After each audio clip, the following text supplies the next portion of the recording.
নমস্কার বন্ধুরা, আজ আমার গল্পের নাম হচ্ছে বুদ্ধিমান চাকর। এক কাজী সাহেবের এক চাকর ছিল, তার নাম বুদ্ধু। চাকরটা একে বিদেশি, তাতে বুদ্ধি শুদ্ধির ধার ধারে না, কাজেই কাজী সাহেবের মহা মুশকিল।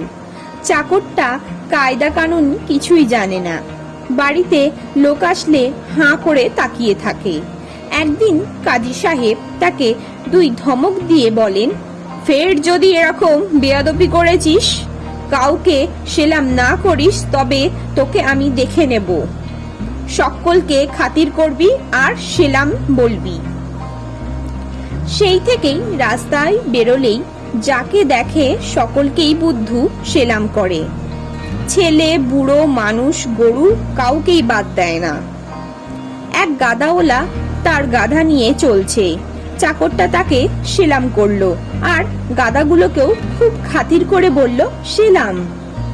তা শুনে গাধাওয়ালা খুব হাসতে লাগলো আর বলল, দূর আহাম্মক, ওদের বুঝি সেলাম করতে হয়?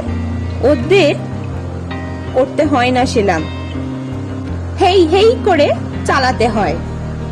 বুদ্ধু বেচারা কিছু দূর গিয়ে দেখলো একজন শিকারী হাত পেতে বসে আছে আর অনেকগুলো পাখি সেই ফাঁদের কাছে ঘুরছে। তাই দেখে সে হেই হেই করে এমনি চেঁচিয়ে উঠল যে পাখি টাকি সব উড়ে পালালো। শিকারী তো চোটে লাল। আর একদিন এক বড় লোকের বাড়িতে কাজী সাহেবের আমন্ত্রণ। বুদ্ধুও সঙ্গে সঙ্গে গেছে, তার নবাব বংশের লোক। আশ্চর্য তাদের আদব কায়দা। খেতে খেতে নিমন্ত্রণ কর্তার দাড়িতে একটা ভাত পড়ল।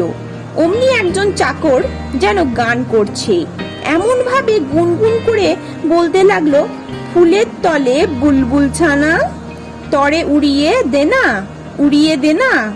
অমনি তার মনিব ইশারায় বুঝতে পেরে দাড়ি ঝেড়ে ভাত ফেলে দিল।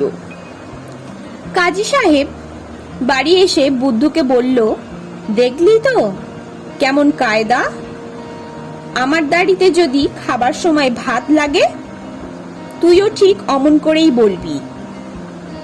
তারপর একদিন কাজী সাহেবের বাড়িতে খুব ভোজ হচ্ছে। কাজী সাহেব চাকরের কেরামতি দেখার জন্য ইচ্ছে করে তার দাড়িতে একটা ভাত ফেলে দিল আর বুদ্ধুকে চোখ টিপে ইশারা করলো। বুদ্ধু অমনি চেঁচিয়ে বলল,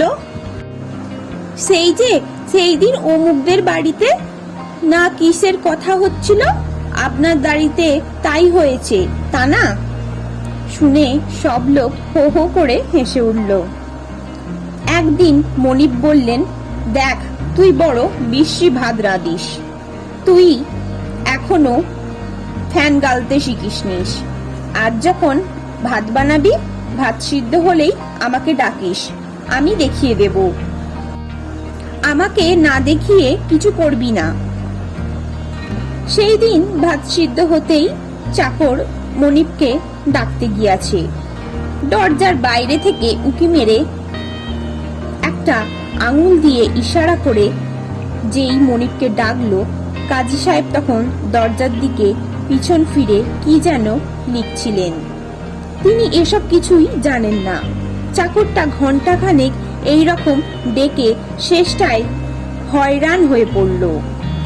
তখন সে রেগে চিৎকার করে বলল, আর কতক্ষণ ডাকবো? এদিকে ভাত টাত সব যে পুড়ে ছাই হয়ে গেল। তখন কাজী সাহেব ফিরে দেখেন চাকর তাকে একটা আঙুল দিয়ে ইশারা করছে। ওইদিকে সত্যি সত্যি ভাত পুড়ে ছাই। একদিন রাতে কাজী সাহেবের বাড়ি চোর ঢুকেছে। বুদ্ধু খচমচ শব্দ শুনে জিজ্ঞাসা করলো, কে রে? চোরটা গভীরভাবে বলল, কেউ নাই বাবা, কেউ নাই। তা শুনে বুদ্ধু আবার নিশ্চিন্ত হয়ে ঘুমোতে লাগলো। সকালে উঠে কাজী সাহেব দেখলো তার সব চুরি হয়ে গেছে। বুদ্ধুকে জিজ্ঞাসা করে, যখন রাত্রে সব শুনলেন তখন তিনি খুব রেগে গালাগালি করতে লাগলেন, কিন্তু বুদ্ধু তাতে মুখ ভার করে বেজায় বললেন, তা কি করব? সে আমায় বারবার করে বলল, কেউ না, কেউ না।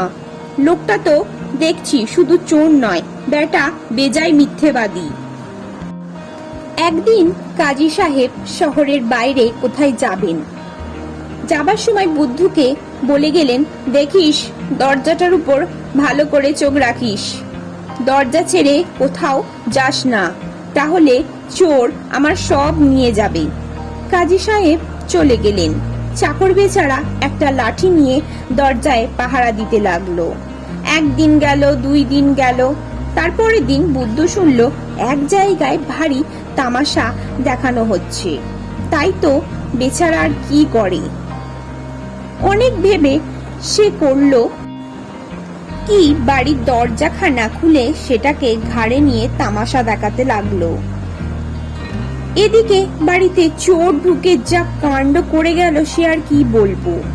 কাজী সাহেব বাড়িতে এসে দেখেন সর্বনাশ, বাড়ির সিন্দুক আলমারি সব খালি। ওইদিকে বুদ্ধু বসে তামাশা দেখাচ্ছে আর খুব সাবধানে দরজা পাহারা দিচ্ছে। নমস্কার বন্ধুরা, আমার ভিডিওটি আজ এখানেই শেষ হলো।